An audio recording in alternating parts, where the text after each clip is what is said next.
So, for those that don't know, Timofey is a trainer of both Russian cosmonauts and American astronauts at the Yuri Gagarin Space Center in Moscow. And he's also the general director of a Russian based UFO research group called Association Ecology of the Unknown, or the AEU.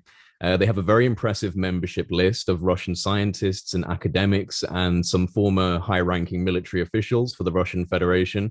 And they do also have an international membership represented in multiple countries. And Timofey is the general director of the AEU. So we did speak quite a while ago, but I thought it'd be good to get Timothy back on. We'll have a catch up and see if there's anything else that he wants to talk about. Thank you for introducing me. Today, I would like to talk about something that we consider very important, because recently we have seen in the UFO community, in the worldwide community that researches UFOs and looks for extraterrestrial life outside the Earth.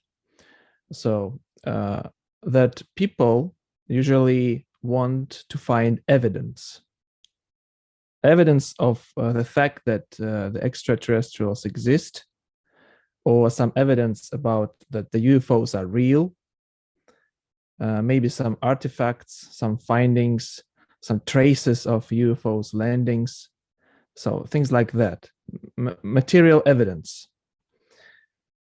Well, I would like to just briefly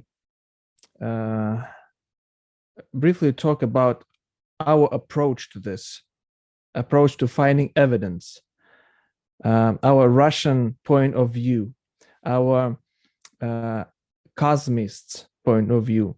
We have a number of scientists that study the universe, the cosmos, how it is structured, how it works, and of course are into the exploring the unknown in terms of UFOs, UFO sightings, extraterrestrial presence on the Earth. And these scientists are called, we call them Russian cosmists, so cosmologists. They appeared about a century ago, and what they were saying already a century ago is that they said that the universe is alive and everything in it, including us, of course, is alive. So living inside the living. And we continue this narrative, this direction of study in this manner. We consider that the universe is alive. And from this point of view, from the Russian cosmist's point of view, it contains, it's better to say, so what are the main principles of this point of view, which we call living inside the living? Is A, that the universe itself is alive. B, that the universe, the living universe, within it has a variety of life forms, including humanoid, including us, of course. And C, that this is the most important point, that on the Earth, everything that we encounter, all life forms, are the projection of all that is there in the universe. That's why they call the Earth the cradle of humanity, where we were born. And it's not only the cradle, but it's our kindergarten, our school, our university, where we are born, where we grow up, and we learn to communicate with all these types of life forms.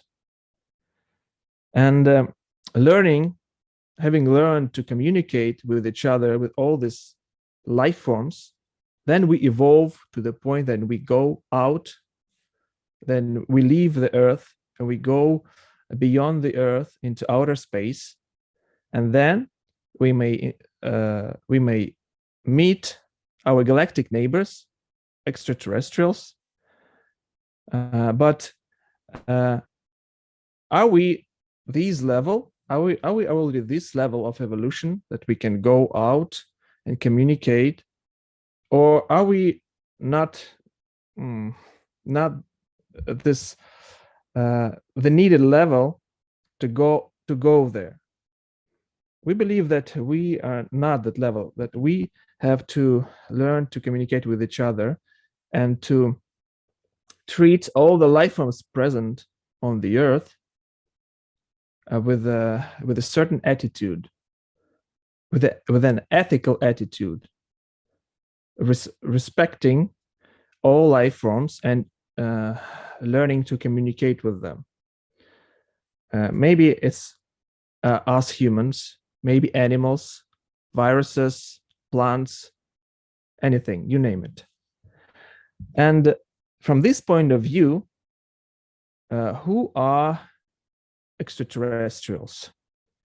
Because we consider that, we believe that all the life forms on Earth are the projection of those life forms existing in the universe already.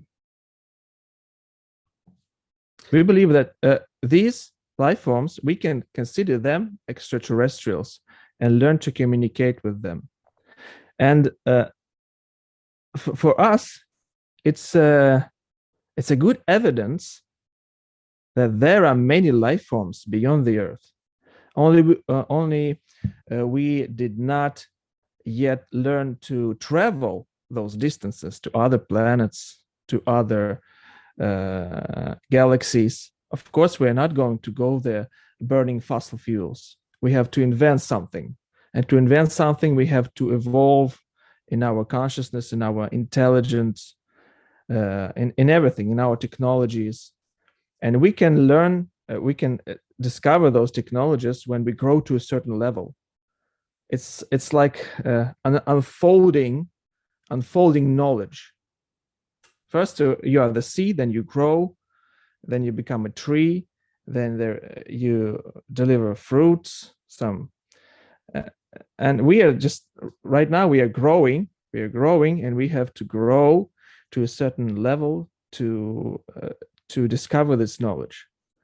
So you wanted to ask something, Jay? Do you feel that this is achievable in our lifetimes? I mean, I look at the way the world is now, and it's kind of, I'm optimistic because I think that the problems that are happening in the world are likely going to push us into becoming a more positive and a wiser species in the long run. These things that are happening now may actually end up assisting us in getting past our current issues and moving into a next paradigm, a new paradigm for humanity. But do you think that this is achievable within, specifically, let's say, our lifetimes? I believe yes. The thing is, the turning point is then when you decide, when you take a decision. You take decision to change, and then you don't know really how it will go on. At first, it may seem very complicated, very abrupt change that will demand many efforts to take. But when you take the decision, when you start on this path, it becomes easier as you go. So it's the current situation is very, I should say, very extreme, because really we are approaching a verge of self-destruction, where they can start some unreversible processes of our destruction of the biosphere, and we are part of biosphere. Is it a suicidal behavior? So maybe when you smoke, when there's a smoker, you show him a cigarette, and say, this is the cigarette. If you smoke it, you die. One of the cigarettes in the pack will kill you. Will you continue smoking or not? Some people say, I don't care. I will die in the end. And the other person may say, may start to think, maybe you should stop, maybe not. So I think this is when you take a decision, you see that this is killing you, this is killing the planet. You're tired of the divide and conquer principle being implemented everywhere, in your family, in your society, in everywhere. And something changes in your mind. I don't know how to describe it. Like you give up smoking. Yeah, I think I was a smoker. So was I. Now I'm not smoking. Yeah. Well, I still use a vape pen. I still have a vape, so I haven't really quit smoking. I've just quit smoking cigarettes. So I'm not there yet.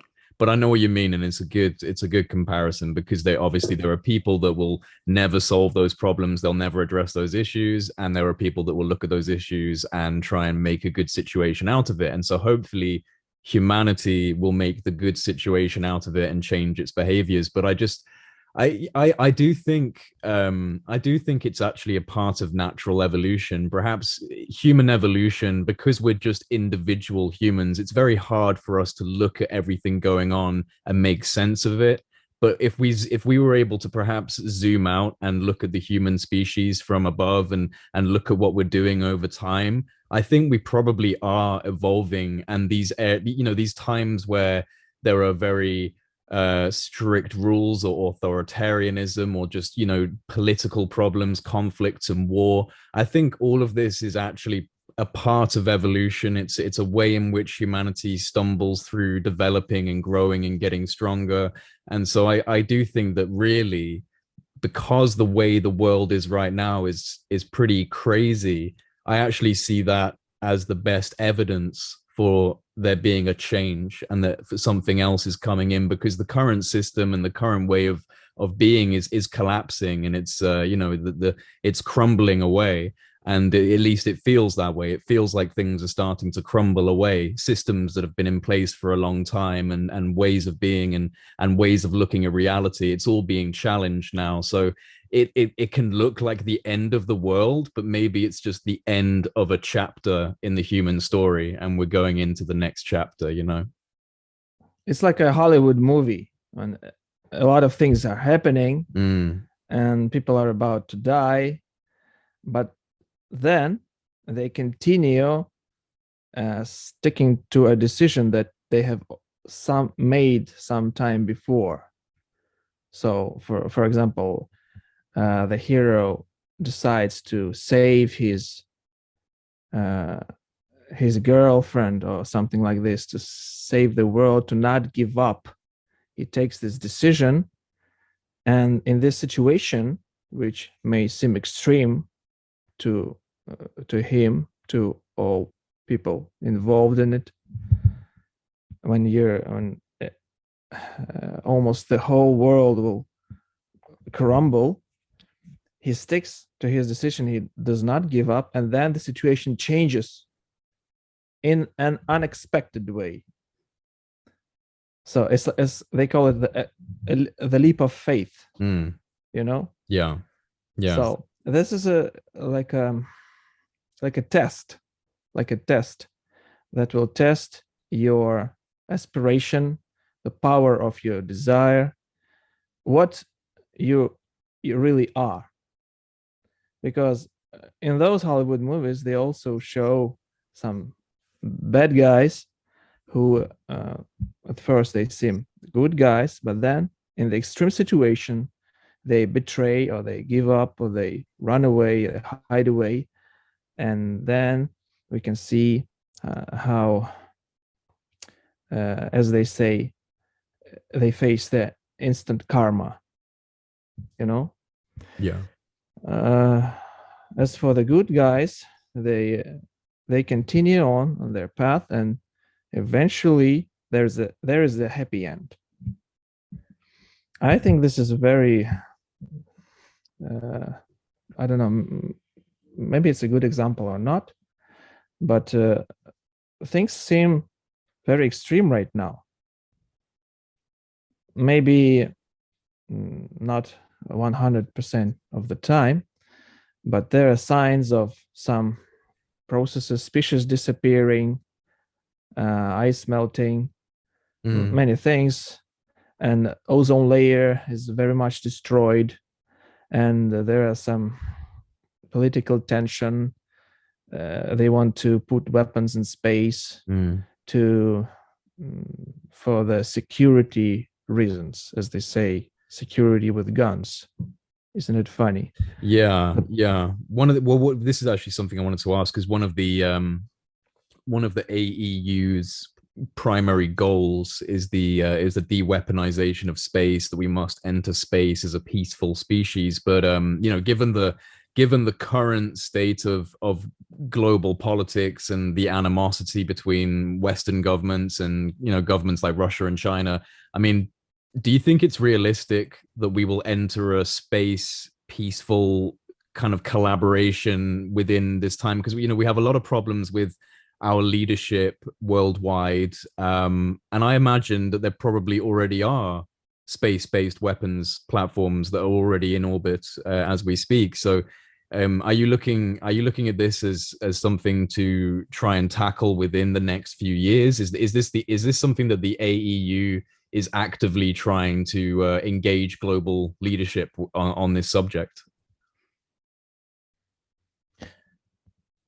Yes, the Association Ecology of the Unknown and the social movement that was established in 2021, the Ethics of the Cosmos, are promoting this treaty on the prevention of the placement of weapons in outer space, which, when signed by countries of the world, would become the world-binding law to ban space-based weapons. And this initiative has a long history in Russia, and recently Russia and China, they declared their joint statement where there was their confirmation that they are continuing their efforts on the prevention of the placement of weapons in outer space, prevention of an arms race in space. So we are actively promoting it, and this is one of our primary goals. Not only because this is something which is for the higher good of humanity, peace, but also because that we know 100% that we are not alone in the universe. Believe it or not, we're not alone in the universe, and there are some laws that the universe has, and those laws say that no one is allowed to go with weapons into outer space, because outer space is the domain of peace and evolution and teaching each other, and you cannot start an arms race there. That's why those our galactic neighbors are not interfering. They are watching from a side, and we can see those UFOs, those signs of ET presence on Earth, and they may contact some individuals to speak about this to humanity, to make some hints about this, because they cannot interfere in our decision making, because here in the solar system we are the major acting force. We are in charge of it. we must take this decision by ourselves, that we want to evolve, that we want to cooperate, we want to get along with each other, and then the gates will open, like in a Hollywood movie. The gates will open. I imagine you're, I mean, I like this idea, and I hope you're right. But what makes you think this? What makes you think this is the way it is, that they don't interfere with us and that they're waiting for us to try and develop on our own? It seems like the realistic approach to me, but why do you feel that that's the case?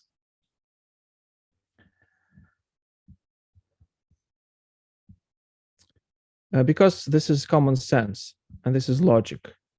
Uh, uh, it's like you teaching a child. The child needs to learn to walk himself. He will not learn to walk if you're always holding him, or you're trying to move his feet like this. He stands up and he falls down. He stands up and he falls down. He bumps his head everywhere.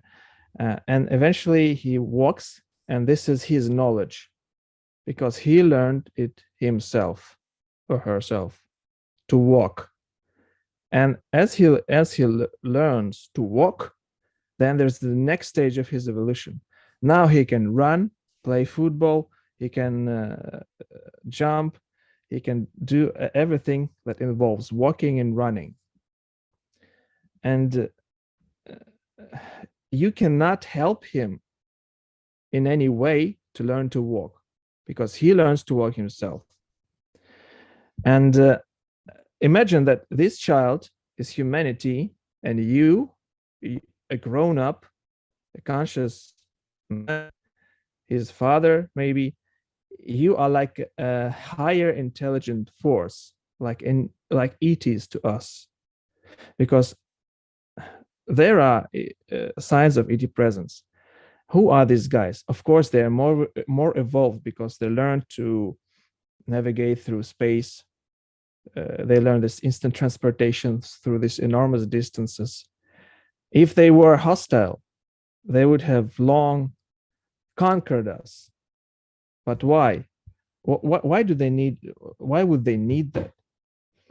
They just treat us like our brothers in consciousness, brothers in peace, just brothers, like species, like you, like your little brother. I don't know how to say. And of course, they want to see how we evolve, and then they can interact with us on this level, because this point is very important. You cannot teach someone how to love, or how to become friends with someone, or how to walk, because you will teach him nothing. He needs to open it by himself, and he opens these things as he grows naturally, or as he meets other people, meets his classmates, his whoever. This is just common sense, and this is also what you can conclude through your observations of how they appear, those ETs, those ET craft, studying all those cases, testimonies of contactees, people who saw something.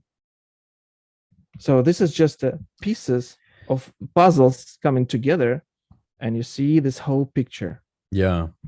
I mean, some of the strong examples of this gradual teaching, or just being in the background but sometimes interfering, is cases like the Zimbabwe primary school case, where all of the school children were exposed. There was, I think there was something like 60 or 70 school children that saw these flying saucers, and one of them landed. There was actually a gray, an alien gray being came out of one of these craft, and there was, I think, at least two children, but definitely one was no less than 3 or 5 feet away from this gray alien, and they locked eyes with it. They looked into its eyes, and they suddenly had all of these images of trees burning and the oceans, like the icebergs melting, and it was almost like these children, as they grew older and they became adults and they were interviewed about these experiences, they feel that they were being told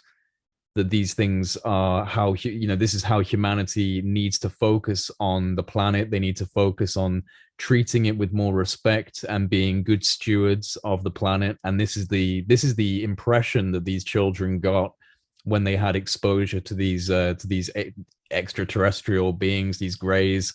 And so I think you're right. At least from a human perspective, it's the logical approach to keep an eye on your children, but let them make their own mistakes and let them grow and let them learn, and just kind of be there in the background just in case things happen. For example, I do think that if we were to have a full global nuclear war, I think that they would prevent that. I don't know, but I just feel that if it came to a position where we were going to completely destroy ourselves and we were going to destroy most of the planet, I think that there would probably be some level of intervention, like the parents taking the matches away from the children to stop them from burning the house down. So I agree with you that it seems logical that they're keeping that kind of observation role and just making sure we don't hurt ourselves too badly. Yes, and there were numerous cases Yeah. of them interfering. When there was a malfunction of nukes in nukes arsenal. It was in Soviet Union and Russia and the USA. There are many testimonies on this subject, also in the public domain and in the UFO community. And in our association, there are people, members of the association, who were military generals, now they retired, and who were in positions in those places where there were these nukes, and they were reported of the ET craft landing and shutting down the malfunctioning nukes, because I don't remember all the details, but there are many cases of this interference. But what is the most important? It's again we come returning to the things that from where I started. Who are the extraterrestrials and how do we perceive them? We need some evidence. We want to see an ET craft landing, some people coming out of this craft, looking into the eyes, or leaving some evidence, some traces. And there are many cases of like this, but mostly what we see and what we also don't see is their influence, like in the background, because it's like, there's a saying, when 10 people are watching at an elephant from a close distance, and they're standing in different places like this, one of them sees a nail of an elephant. The other sees just gray skin. The third person sees, I don't know, the eye or something. And those people have very little information about the object that is in front of them. But one of them tells, this is just a gray wall. I'm telling you, I saw that. The other one says some different things. But you can have the full image, the full understanding of what is in front of you when you put these pieces together, when you see it from the side, like cosmonauts and astronauts see our planet from the side when they go to space.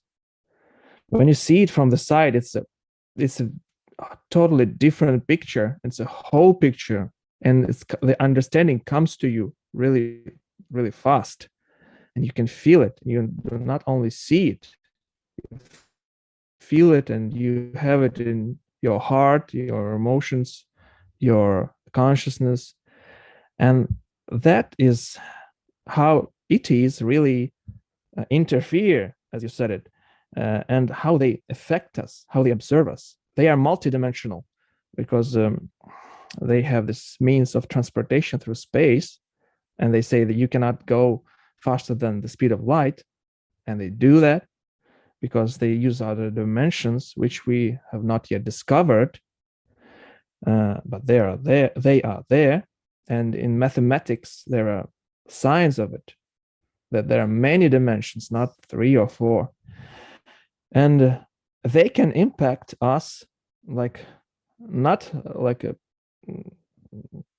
in one way, but many ways and from many sides and instantly, like the whole planet or whole country, or they can contact individuals through their consciousness, and they use their ability to do this when they really need to, when there is some extreme situation, and they always show us that they care about us. They do not want us to destroy each other, but they cannot interfere like directly, land and say stop it, because that will do nothing. Like they show again, like they show in the Hollywood movies when ETs land and people start to shoot or something, because this is in your mindset. This is the idea. You have an idea of this elephant. You think this is a gray wall, and when you see the real extraterrestrial, how do you perceive him or her? Can you really fully perceive him when you see a shining dot in the sky, like moves like this and then vanishes? What did you see? And who was there? So do you feel what I'm trying to say? Yeah, no, I think this elephant idea works quite well with people within the UFO community as well, because like you just said, you see a silver object zipping around in the sky. What is the first thing that people might think? Well, they might think, okay, that's some sort of advanced spacecraft, and these must be visitors from another planet. But when you get into the deeper levels of the UFO subject, you start to unravel the layers of consciousness and the kind of strangeness of the UFO subject. It suddenly doesn't become so simple to say, oh, these are just aliens from another planet. I mean, there may be, and maybe some of them really are just from another planet, but there is this strange space that's almost spiritual. And I think for me, it's always been about, there needs to be a symbiosis, a connecting between spirit and science, between spirituality and science. These two things, they are just two different ways of observing the same thing, and they need to come together. And I think that the UFO subject, I really do, I think it represents that symbiosis. I think that this UFO is basically saying, hey, this is what happens when you mix together your science, your innovation, your technology with your spirit, your philosophy, your creativity. When these two things come together, you create this thing. Try and do it. And when people, the reason why I think this is so strongly, because people, and I'm one of these people, have had contact situations through consciousness, through getting into meditative states, through asking the universe to show me something, and having a response, and having something actually come by in my sky that I knew could not be dismissed as just some random thing. It was very much an anomalous event. I don't know what it was, but it was anomalous. And so it responds to consciousness, which first of all makes you go, okay, consciousness isn't just in my brain. It's not just being generated by my body, because if I can send thoughts out and something can respond, that must mean it's traveling through the medium of space and time. It's moving through that. So it opens up that idea of universal consciousness, of living cosmos, as you say.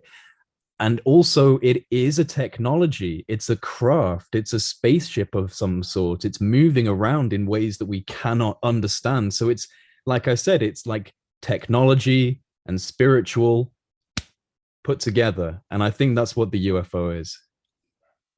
Absolutely.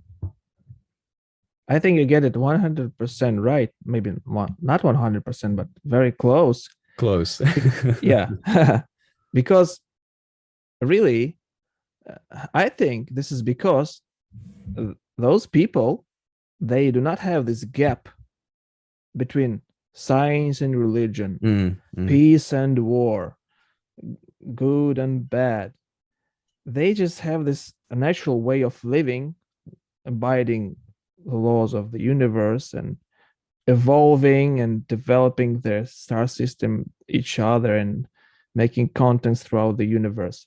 While we, humanity, are in this situation when we have this divide and conquer everywhere. UFOs are not UFOs, real or false, good or bad, black or white,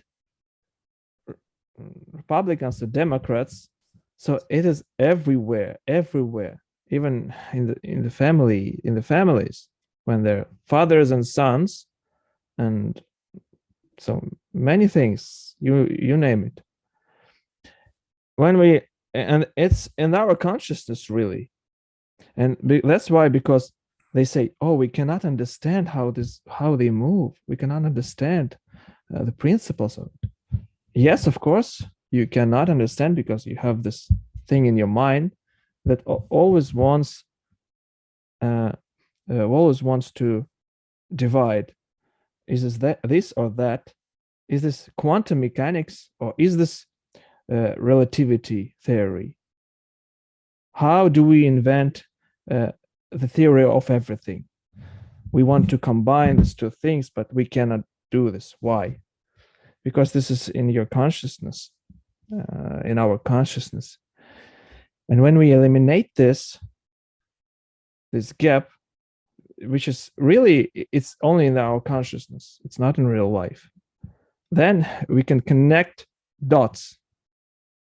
We can see this picture from the side and understand. Do you think that we are just dealing with aliens from planets, or do you think that maybe there's other things going on here, like higher dimensional beings, things that people would normally, if we're going especially back in time, people would maybe say they were angels or demons, whatever. Do you think that we're dealing with that kind of thing as well, or is it just civilizations from other planets and star systems? I think we're dealing with both, with everything. Because I tell you something.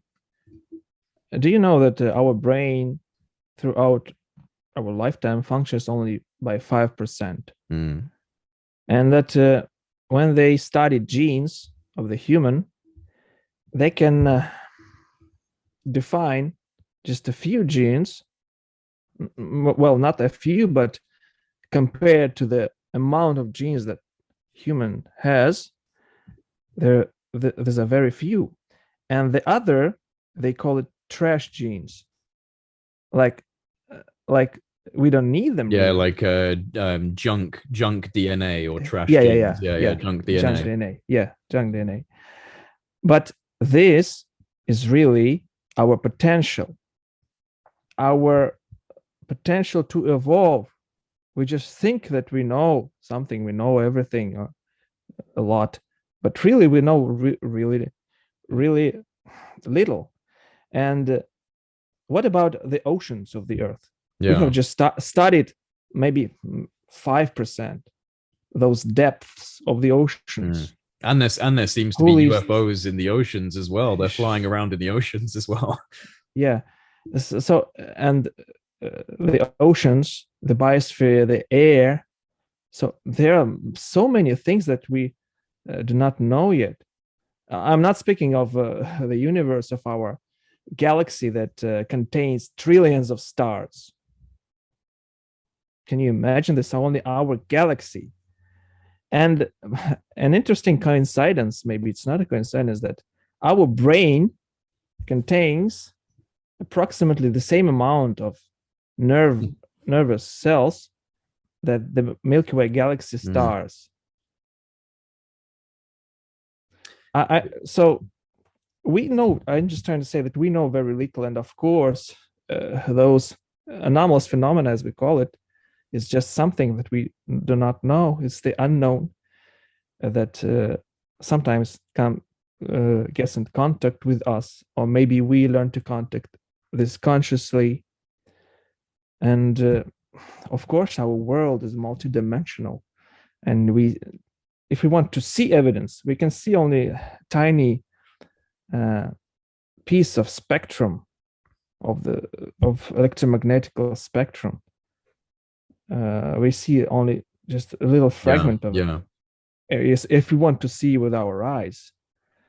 We can see more with our technical devices like X-rays and other things. We can see more and even take photos and learn about the universe, the stars. We can look into the cosmos very far through this means, but we can know even more when we just switch to a little different path of not that we only develop our technical means of observation, but our physical body, this junk DNA. It's not junk, it's just undiscovered. It's the evolutional potential. So, and if we concentrate on that, it all will start from this decision, and it's already happening. It's already happening. As you see, there are good signs of awakening, as they say, awakening, but it's the healing. It will, I think it will go faster as more and more people will just realize this. It's everywhere. It's for the lack of words, I just can give you some examples from different sides of our life, like no weapons in space, and it's just no weapons in space. It's just one side of it, but it's very physical, very understandable for everyone, because everybody wants peace. Everybody wants their children to not go to war, to live a peaceful life, and that's why we have chosen this aspect like one of our primary goals. One of the things that someone was talking to me about this, I can't remember who I was speaking with, but they brought up a good point, which is that conflict is it's at least on planet Earth, conflict is a part of evolution. Animals kill animals, plants kill plants. We have hunted, and all of these progressions of evolution involve like a level of conflict or competition within the environment. And once you become a human being and you start progressing in a very different way to the animal kingdom, we've swapped environmental and evolutionary development for technological development, political development, philosophical development. These are the ways in which we grow now. It's kind of gone up onto a different platform of understanding. Is it likely that other species, other civilizations, other alien beings probably did go through a similar story of conflict, of wars, of issues between their civilization? Perhaps it was thousands of years ago, and they are now much wiser and they're much maturer, and they know that this isn't the way anymore. But because of the way you look at how life evolves on planet Earth, and there is a genuine evolutionary conflict going on as things progress, do you think it is likely that if there are these extraterrestrial beings, that they did go through conflict, but perhaps it was far back in their past, and they're now more wise?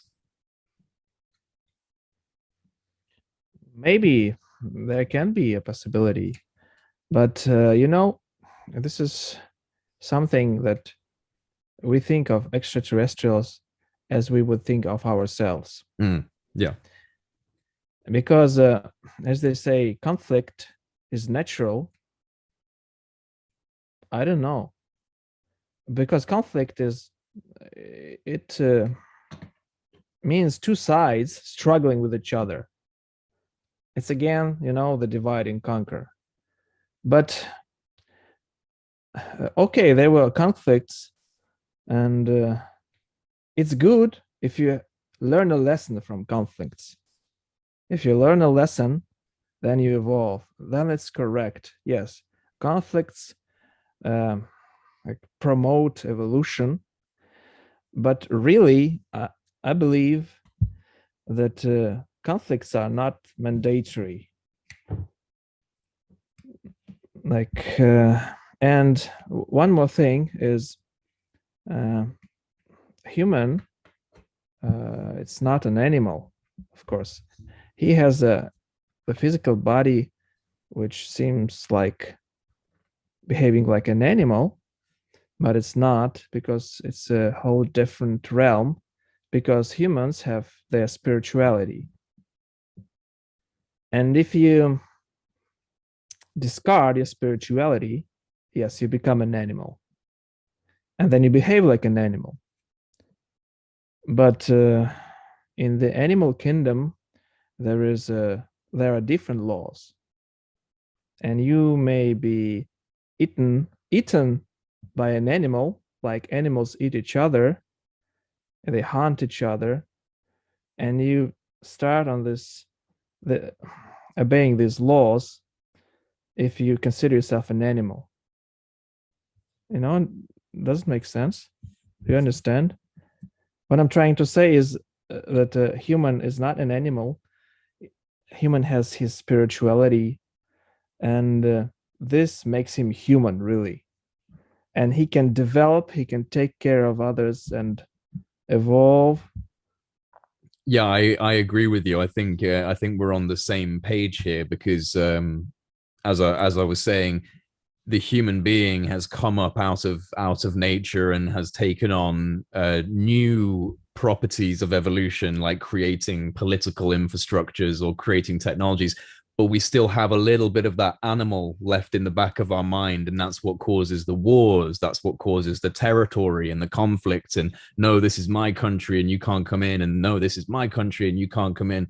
Like that's the animal part of the brain. That's not the spirit of humanity. That's where we've come from, back in the jungle, back in fighting with the other animals. We still haven't gotten rid of that part of our mind. But I agree with you. The spirit of humanity, the essence of humanity, is not the physical being. It's not the animal body. It's the essence of that creative spirit, that creative soul, whatever you want to call it. That is what humanity really is. And I think that we're slowly unfolding into what our true nature is. But we still obviously have quite a way to go, because right now it's a pretty crazy world. So there's still some learning to do. But I think that we're doing that. I do think we're doing that over time. Yes, I think we will manage to do it. And yes, you just said an interesting thing about your soul, that human is not only his physical body, but also his soul, which is his divine part, as they call it. It really is. And there's one. I think human is a multidimensional being, like we would perceive ETs are. They really are multidimensional, and we are also, but we have to unfold it. Mm-hmm. We have to unfold it through our efforts in evolution. It will naturally unfold. Mm-hmm. I think, and this is interconnection with each other. Everybody feels that, really. Yeah. But Yeah. maybe not so many people consciously use it, this ability of Yeah. human.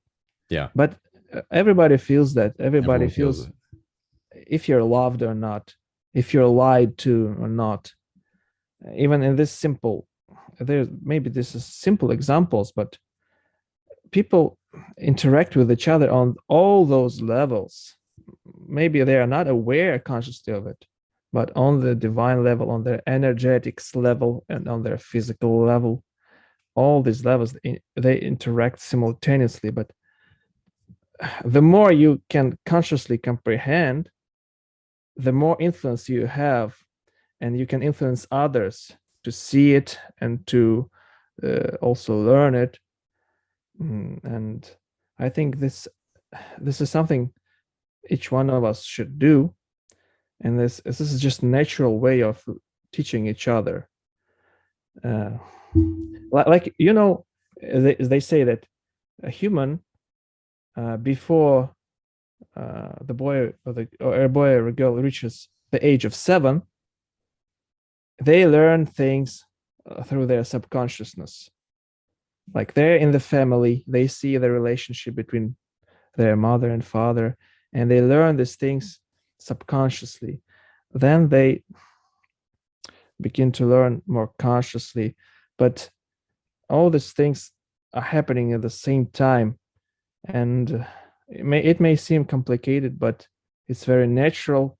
And the more we become aware of this, of the possibilities of the human, how we influence the surrounding world, other species, the biosphere, the outer space. Of course, we influence the outer space too. That's why we cannot go with weapons there.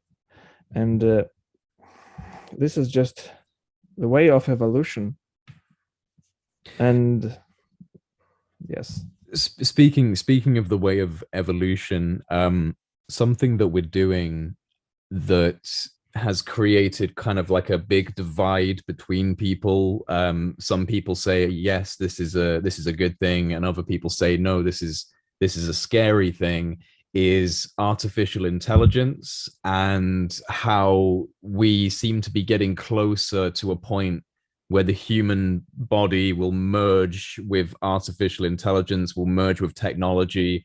And so you have people that are scared that that type of situation would cause us to all have like a hive mind, like we're all just one mind and nobody has any control over their own thoughts and everyone's just plugged into this kind of artificial network. And that's a very scary idea. And then there are others, and I kind of lean into both because I see how there are problems with this type of thing, but I also see how maybe it's a part of our journey into space and into the cosmos is that we have to kind of merge with technology to some extent. So what do you think about this? Because we both believe in the spirit of humanity and the soul of humanity.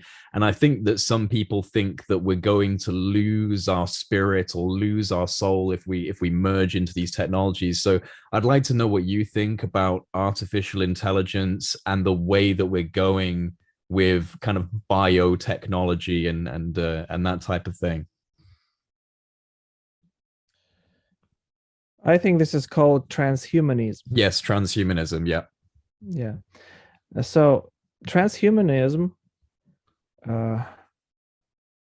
it sees the human as a biorobot, Mm-hmm. as a biorobot with a predictable set of algorithms. And they say that human can be programmed, reprogrammed, or parts of his body can be changed, or you can download things into your brain, or you can connect to artificial intelligence. I think this is a dead end of evolution, because it all is very it's very limited. How many parts of your body can you change?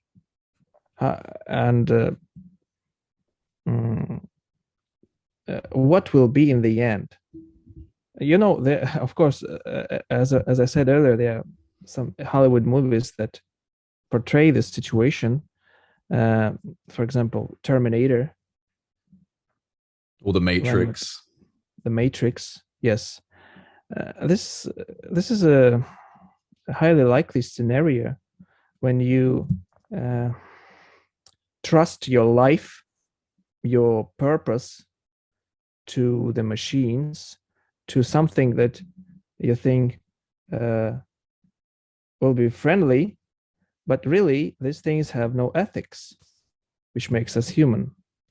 That's why these machines just use you because they're not human.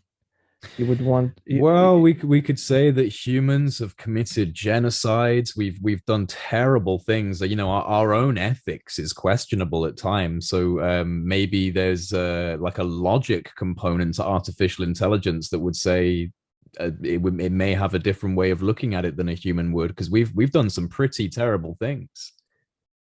Yes, and the things that we create in this mindset will also continue doing things. It's That's how why it's used. Yeah. Yes, that's why this is the dead end Mm. of evolution. And what we need is pay attention to your physical body, to this junk DNA, to this to your brain, how it functions. What are the possibilities of your body? The telepathy, this levitation, things that now may seem like a fiction, like a fantasy, but back in the day, many theories that are now very well used also seemed fiction, like Wi-Fi, like our cell phones. If you go back a century ago, just a century, it may seem like a magic. When you have your cell phone, you're speaking to someone like we're speaking right now. You see, you hear, you can interact, and things like I just said, like levitation, like telepathy. There are many cases of this being employed by humans. Demonstrated by humans. I suppose. Sorry, go on, please. And it may seem they call it anomalous, or they also want evidence. But I think 10 years will pass and it will become more natural, more we will become used to it. We just evolve and discover these new things. If we go on this path of learning who we are, our potential, it's just enormous. It's more promising. It's more promising if you learn how to teleport your body, or make a spacecraft like ETs have. Then you just compared to you just remove some organs and you replace them, or you make some huge craft that will burn all the oil on planet Earth to go to a star. I'm just trying to say that we are not biorobots. We are living beings with capabilities that may seem magical now, but we really are. I think we should pay attention to this side of us, than to technology and transhumanism. See, I this is the thing. I agree, but I also, it's kind of like, for thousands of years we were shamanistic. We lived in tribes. We took psychedelic substances. We went into trances, and we lived with nature and we lived with the world. That's how we were for a long time.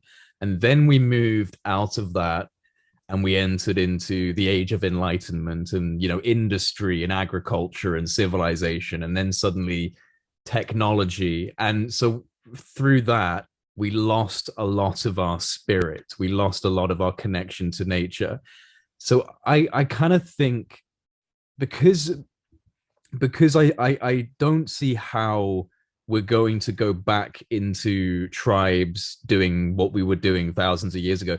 Humans are on a technological path. We are on a technological path. That's what the majority of the human civilization is doing.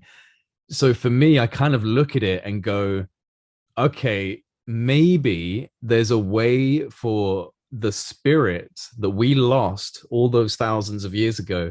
Maybe there's a way for that to kind of emerge through technology. And, you know, we don't have to become slaves to the machines. We don't have to live in the matrix, but maybe technology can assist in increasing that consciousness. You know, I think about the fact that there's all of this research going into psychedelics right now, like the psychedelic research is starting to come back, and also just the way that physics is changing. They're looking at quantum mechanics. Perhaps that through these things, spirit can bubble up and become another part of the human story. So because we've been using technology ever since we banged some stones together and made fire, or ever since we sharpened a stick and made a spear. You know, that's all technology. We've been using our environment to create extensions of ourselves through technology, and now we're at a point where we have these microphones and we have these screens, and we can, you know, these are all very useful things.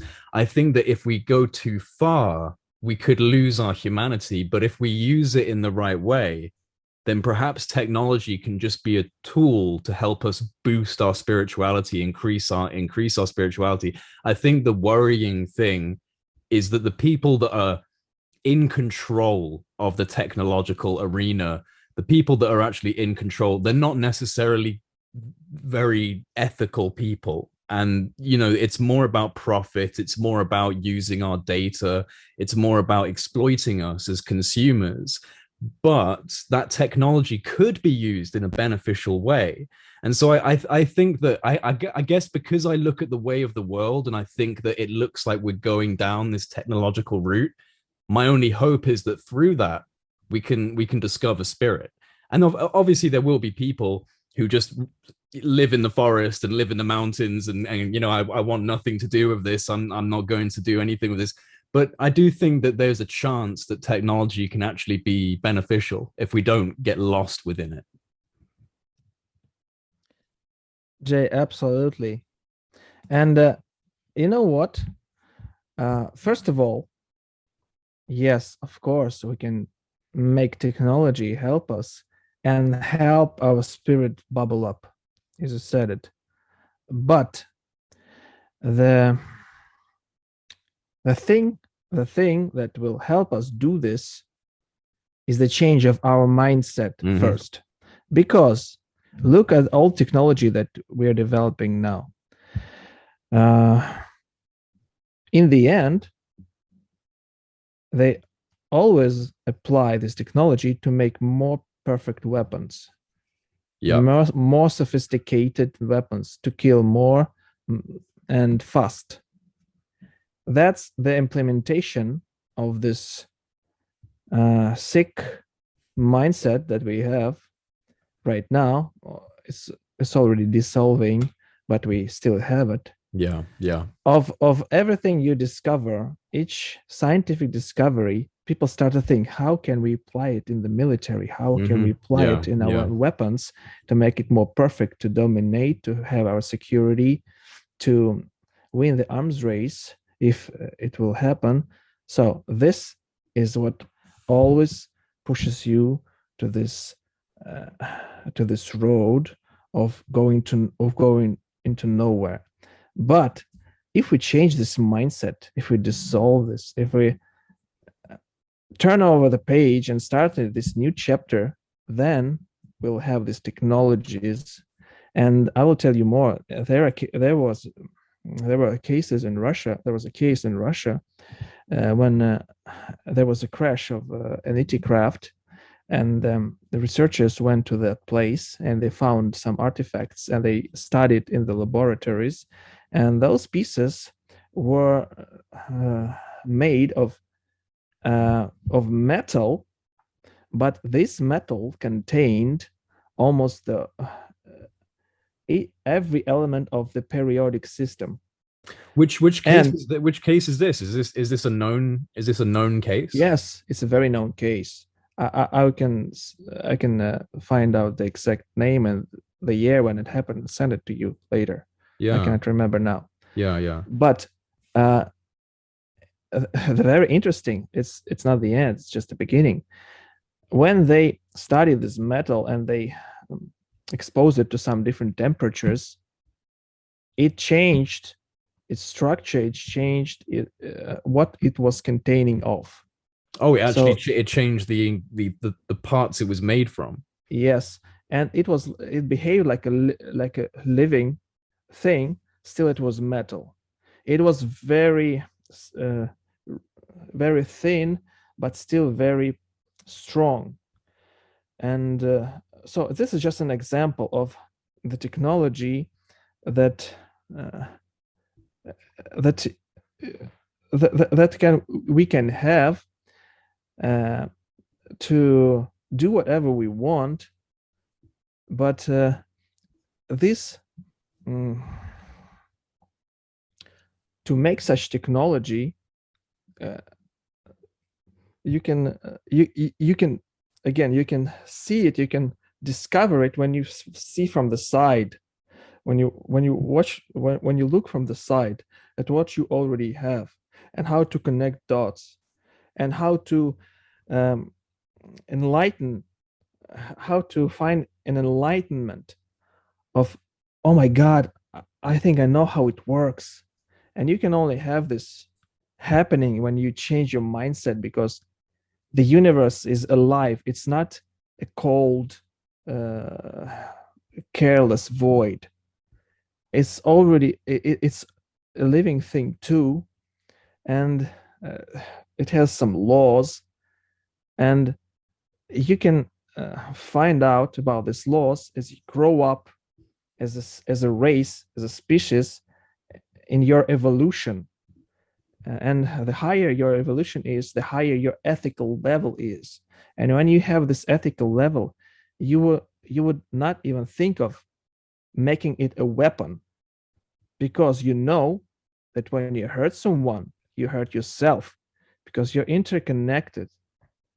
You live inside a living organism, and if you hurt it or hurt someone, you just hurt yourself, because it's all written in your genes. And we also have this things here in Russia studied and discovered that everything you do, becomes written in your genes. If you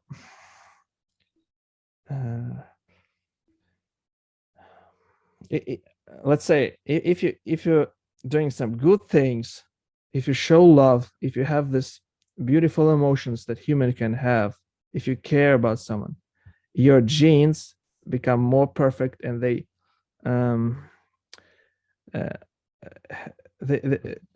just develop. And I don't know how to say it. Yeah, but you're saying that like you get less maybe errors in your genes, and like, you know, less problems developing. I mean, they say this about there was actually a few studies done on depression and negative emotion and the development of cancerous tumors and the development of sickness in the body, and how your emotions can actually impact your physical body. Sure. And it really affects, but this mindset just won't let you see it, because you think of money, you think of rivalry, you think of going ahead of someone in your development to sell more, and this is a vicious circle. And it seems okay when you're inside of it, and when you're outside, like you see your planet from the side, and it's a well-known phenomenon. It's called the overview effect. Astronauts who saw our planet and the universe, they call that they say I experienced that I was observed the universe looked at me like a living thing, this blackness. It's like a tiger in front of you. It's like you were reading a book, then you raise your head and there's a tiger in front of you, and you watch him in the eyes. And when you see the earth, there's a change in your psyche. There's a change in your consciousness. You instantly you realize that we are one organism, and this is our home, our planet. This has a very, very thin atmosphere. It's really very thin, like a skin of an apple, if an apple is the size of the earth. And when they see it, yeah, it's very natural when you're out of it, of your everyday life, and you see it from the side, and you realize this. And that's all. And that's the thing that all astronauts talk about when they are asked, what was the most powerful impression of going to space. So I think something like this must happen to us, or should happen, or is happening. But the more your intention is to go there, the faster it will happen, because it's like in an airport. The doors will open only when you go. If you're waiting them to open, they will not open. You have to go. You have to step forward, and then they open. Something like this. Do you think that that's why like anti-gravity and these kind of technologies, do you think that this is why this stuff might have been held back? Because whoever's holding on to this stuff just thinks the human species is not ready. We're just not ready to have these types of technologies, like the UFO style technology. If there is, because I think, like you said, the Russians are studying this stuff, the Americans are studying this stuff, the Chinese are probably studying it. I think that most superpowers in the world probably have some level of research into this. And of course, we all know the American deep history with Roswell and all these other issues. So I think it's likely that we are studying these things, and that there is a potential that we've had breakthroughs in secret and that they've been kept back. But do you think, because a lot of people will say, oh, they're criminals, they're keeping this from us, and in a way that's true, but do you think that maybe they're doing that because they're looking at the human species and going, we can't handle this yet, we can't deal with this yet? It's an interesting question, very interesting. I think that they're holding it back because they really don't know what to do with it, because they have no view of the future, because they realize that they are in this vicious circle, and what can they do with it? Sell it, or get patents, or what? They just don't know. One, and two, they are afraid to be in charge of it, I think, because if they reveal, from that point they will be in charge of what is going to happen next. Maybe they just have little understanding of how to implement it in a peaceful way, like you said it. Yeah. And they just keep it back just in case. But I really think that maybe they don't see the future really very well, and just keep this in just in case. And what I wanted to say more is that I forgot. Well, it feels like I've said this before, it kind of feels like we were supposed to use fossil fuels, oil, gas, this stuff for a little bit of time on like the human timeline. We were supposed to use it for a little bit of time, and then you see, especially, and it was happening before this, especially with Nikola Tesla, the kind of inventions and the way in which Nikola Tesla was looking at energy. That could have been one of the ways in which we started moving down towards this UFO technology style. But then even in the 1950s, You know, there was all of this excitement about anti-gravity. Anti-gravity is going to be the next thing. You know, you can find all of these old articles from the 1950s that are saying, you know, all of these scientists are saying that the next big thing is not going to be combustion engines, it's going to be anti-gravity, and then it just suddenly stopped. It just stopped, and it became a really controversial thing to do that type of science and to be interested in that type of science. You know, people within the scientific community would be laughed at if they said, oh well, you know, let's look at anti-gravity, be like, oh, that's a silly sci-fi thing, it's never going to happen. But it kind of, and I think that what happened, because there's a lot of evidence for labs being shut down and like the US government coming in and confiscating things, or scientists just disappearing off the face of the earth. So it feels to me like we were supposed to naturally progress beyond fossil fuels, and we haven't done that. It's been held back, maybe for good reasons, maybe for justifiable reasons, not because they're evil, not because they're bad people, but because they don't think we're ready. But the consequence of holding that back is that we've been relying on fossil fuels, on gas, on oil, and these things have stimulated wars. We've invaded countries over their resources. We're destroying the ozone layer because of our pollution.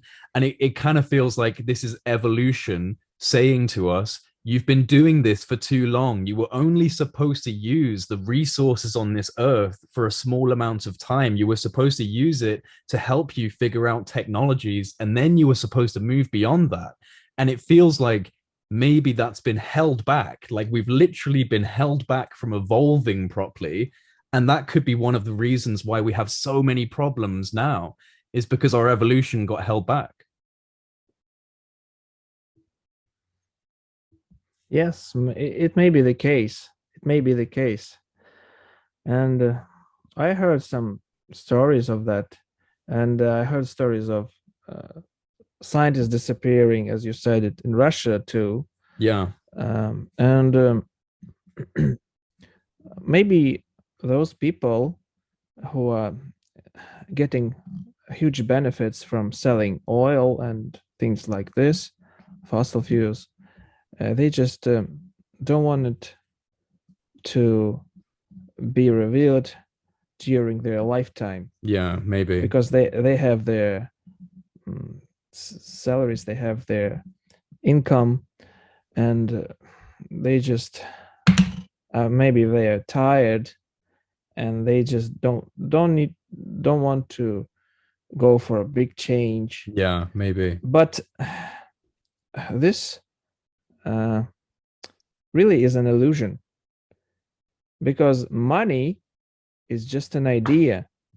It's just an idea of something very valuable.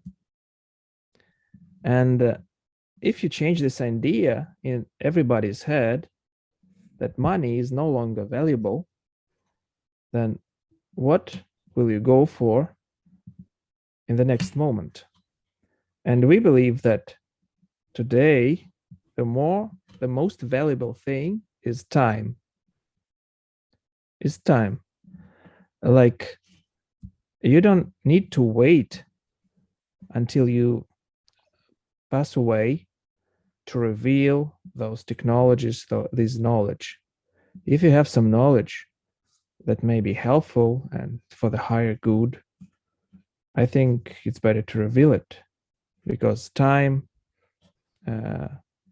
you don't know what will happen to you after your death. You don't really know. Yeah.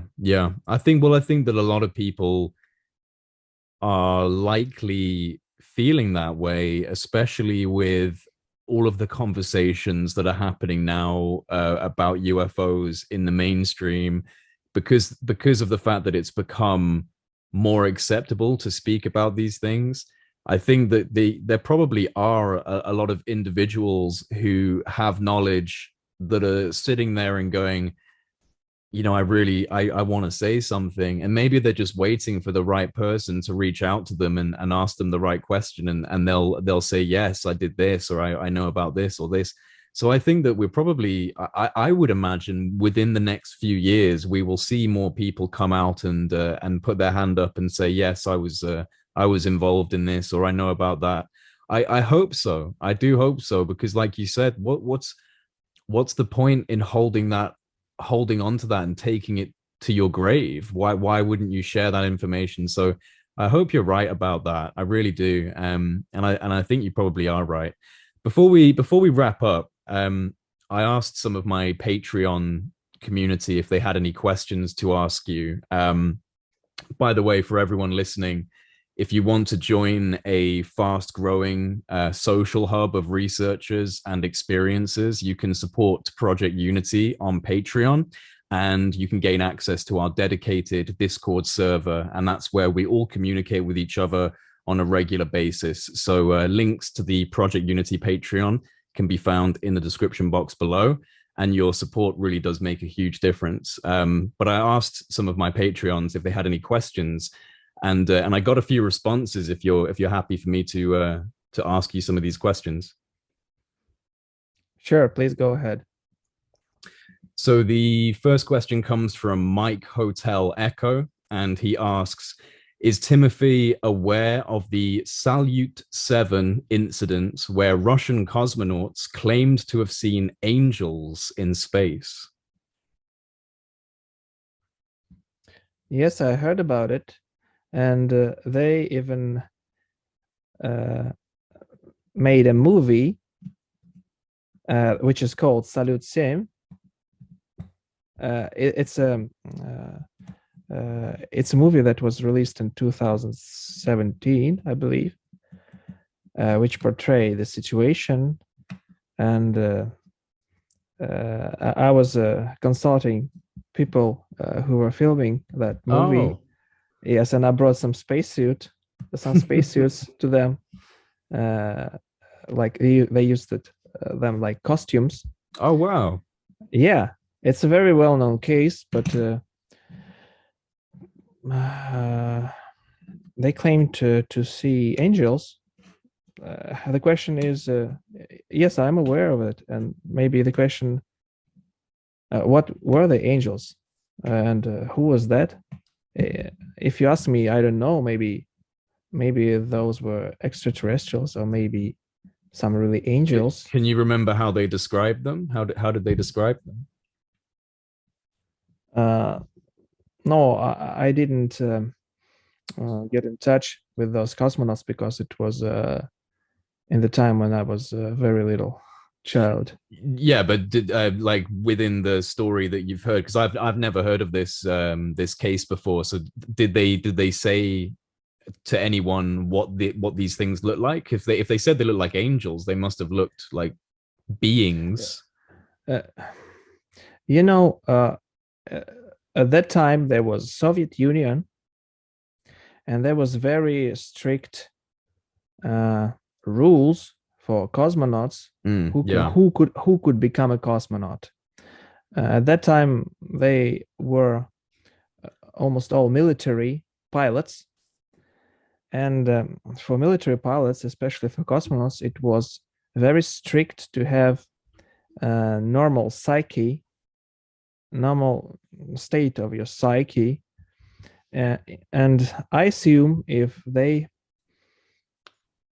would have told about it too often, they would have been discarded as cosmonauts, because at that time you could not say about such things so freely as today.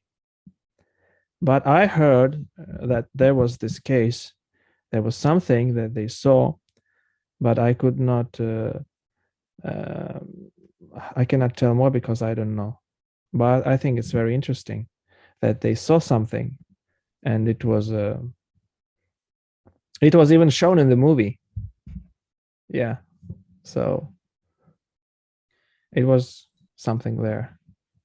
So the next question comes from Mark OC, and he wants to ask, how you look at the ways in which the UFO phenomenon has like shifted and changed over time. So throughout history, there have been reports of strange things in the sky, but the way in which they manifest visually seems to have changed as humanity's progressed. So why do you think the phenomenon is changing over time as humanity progresses?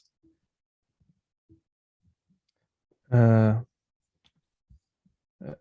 the visual effects of the Yeah, phenomenon. so like, yeah, like the soul, like there's stories of Roman soldiers seeing flaming shields in the sky, or seeing longboats and things that made sense at the time, but when you look at it now, you go, well, maybe that was a UFO. And now you look at the modern age and it's flying saucers and spacecraft. So it's kind of like it's shifted and changed the way that it's visually shown over time. So I think he's just asking, why do you think that's the case? I think it's because of the fact, because of the way how our eyesight and brain works. Because what you see with your eyes is really what your brain perceives through your eyes. The information goes through the nerves into your brain and is processed, and you see something. You really see it in your brain. And and at those times in ancient days, they described it like things they were that were normal to them then. Today we see some maybe different things. We describe it differently, but besides that, I think that, as I said earlier, we perceive just like a small fragment of who the ETs really are. And the description of a UFO may change even when two persons standing beside each other see one thing. Some people may describe it like one thing, and the other may describe it a little bit different, because we believe that ETs have a possibility to show themselves to different people differently. They may contact one person in a way that nobody else will ever see them or hear them, or they may contact many people, or they may intentionally show themselves, reveal their craft in front of an audience, like when people meditate, or they call those ETs to come and show themselves. They may decide to show themselves for reasons. I think it all depends on this many factors that I have described, and of course, it changes from person to person. And the one more thing is that they also evolve. The craft may evolve. There may be different races that come to humanity in different times of its history. So everything, I think, it's just like life. It's naturally going. Things change. It's not like a program. Like I'm a bio-robot. I see black as black, white as white, and I'm a universal soldier. No, we're all living things, and we're interconnected, and it goes like this naturally. It all changes. The aircraft changes, and we change. Our perception changes, and our perception may open, and we may see more. Maybe there is a little shining dot, and simultaneously there's a voice in your head communicating with you, like they're multidimensional, and they're manifesting themselves in 3D and in other dimensions as well. And if you have this ability to sense those dimensions, I believe you would sense all the signals from all other dimensions. Like you would see the thing, you would hear, you would have a telepathic contact. I think it works like this. Next question is from Zab, and he wants to know if geopolitics wasn't an issue, and if the opportunity presented itself, would the AEU like to collaborate and share data with American UFO research groups, such as the recently created Galileo project through Harvard University? I'm assuming you're aware of the Galileo project. And would you ever consider, or do you think it's possible for the AEU to collaborate with such American research groups? Yes, I think yes, we would love to collaborate with anyone who would want to approach us, because we believe when there are two sides, you can find mutual understanding in every case, only if you have intent to do this. And of course, we would like to collaborate to make some for the betterment of humanity, and for mutual support. And I think that there is no rules here except for the ethics, which is inherent in us. If we promise something, we will do this. So it works like this. I think, why not? Of course. Well, I'll tell you, I interviewed Professor Avi Loeb, who's the guy that started the Galileo project, and they're certainly I've got a lot of hope in that group, and I think they're going to push forward in a good way. But Avi Loeb does think that consciousness is a generated phenomenon in the brain, and that matter is dead. So you'll have to, me and you are going to have to convince Avi Loeb to look at consciousness again in a different light, because as brilliant as he is, that was one of the things that I had an issue with, was that he's very much a material reductionist. Like he's a theoretical physicist, and he believes that there is no special conscious component to matter, to energy, which I don't agree with. But nevertheless, I think that it's very important to have collaboration between groups like yours and groups like the Galileo project. So who knows, maybe we can look at connecting you guys together, and seeing if there's any sort of shared benefit that can be had from that kind of relationship. I think it would be a good idea. I think that it would help to have international collaboration on this issue. So yeah, that's a good question from Zab. Zab had one more question as well.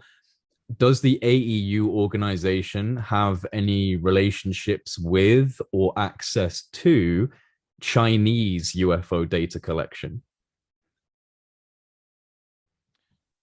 To Chinese, once we were collaborating with Chinese, we have some connections with them, but not very strong connection. Not strong connections. Yeah. I think it will develop with time. But regarding the first question, how can we collaborate? There's a Russian saying, a very good one, I think in this case. It says, we are all in one submarine. So yeah, when you're in a submarine, you have to collaborate with others, because you're underwater and you breathe the same air. So regarding collaboration, yes, sure, sounds like a great idea, and we should do this. We're all in one submarine. That's yeah, I like that. That's a good way of looking at it, because we absolutely are floating around in the ocean of space, and we have Yeah. the little shield around our planet, and we're all here together breathing the same oxygen. So we should collaborate more. And the last question comes from ET person, and they want to know if you're familiar with a Russian UFO case that took place at Kapustin military base in 1948. It was involving a MiG-15 pilot and a UFO. And according to the story, both the MiG-15 pilot and the UFO crashed. So do you know anything about this case that was apparently Kapustin military base 1948 UFO crash? I know about Kapustin. In Russian, we say Kapustin Yar. Kapustin, It's yeah. Yar. It's a very well-known place with a good UFO activity there. But regarding this particular case, I think I don't know, but I have my senior colleagues, which for sure know. I can ask them and maybe give an answer later. But I heard about this Kapustin. This place is very well known by its UFO activity. Yeah. Cool. All right. Well, thanks, Timothy. This has been once again just a great conversation. You know, it's really nice. Like I feel like that you and me, we have very similar ideas around the phenomenon and very similar ideas about how we should be addressing it. So it's really lovely for me to sit down and talk with someone who I feel like our thoughts go around very quickly with each other, and we can communicate very easily on this subject. So I just want to say thank you for taking the time to sit down and have a conversation with me. Jay, thank you as well. It was really a pleasure, and I also feel this connection and mutual understanding. And thank you for having me.